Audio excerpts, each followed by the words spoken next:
Мұғалімдер аудиториясында менің жыныма тиетін бір нәрсе бар.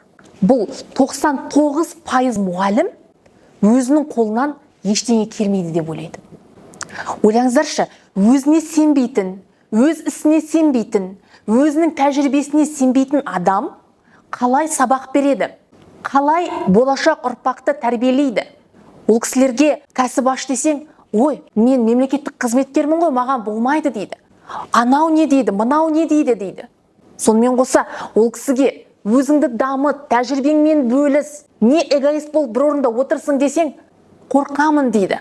Құдайым-ау, Қазақстанда сонда бүкіл ұрпақты, бүкіл оқушыны қорқақтар оқытып жүр ма?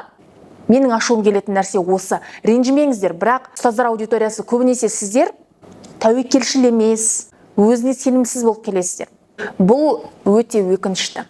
Себебі біздің Қазақстанымыздың болашағы да сондай сенімсіз адамдардан тұра ма деп қорқамын.